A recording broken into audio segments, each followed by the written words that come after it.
Le 22 février, l'Église catholique célèbre la chaire de Saint Pierre. Cette fête ne met pas en avant un objet matériel, mais une mission spirituelle confiée à un homme fragile, transformé par la rencontre avec le Christ. Pierre est un pêcheur de Galilée, simple et direct, parfois impulsif. Rien, humainement parlant, ne le prépare à devenir un pilier de l'Église. Il travaille de ses mains, connaît la fatigue, l'échec, la peur. Pourtant, c'est à lui que Jésus adresse un appel décisif. Un jour, au bord du lac, Jésus regarde Simon et lui donne un nouveau nom, Pierre, le rocher. Ce nom n'est pas une récompense, mais une promesse. Jésus ne choisit pas Pierre pour sa perfection, mais pour ce qu'il deviendra par la grâce.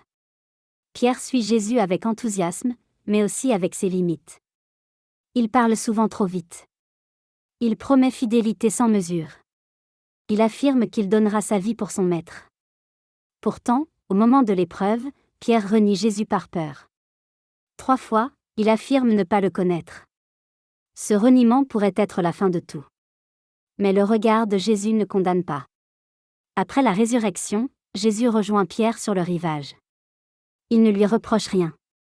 Il lui pose une seule question, répétée 3 fois, « M'aimes-tu » À chaque réponse, Jésus confie à Pierre une mission, « Paie mes brebis ».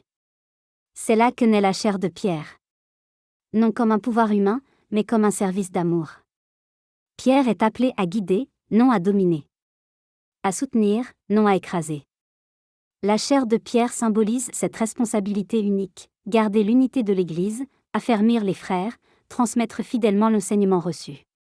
Ce rôle n'est pas fondé sur la force, mais sur la fidélité au Christ.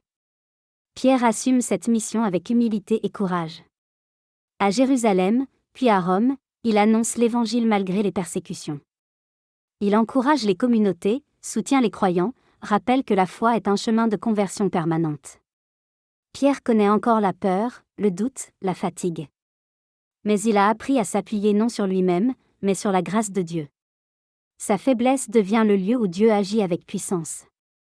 La chaire de Pierre nous rappelle que l'Église est bâtie sur des hommes réels, fragiles, appelés à une mission qui les dépasse. Elle nous enseigne que l'autorité chrétienne est toujours un service, et que la vraie force naît de l'amour. En célébrant cette fête, l'Église ne glorifie pas un homme, mais l'œuvre de Dieu qui transforme la fragilité en fondement solide. La mission confiée à Pierre continue de vivre à travers les siècles, rappelant que l'unité, la fidélité et l'amour sont au cœur de la vie chrétienne.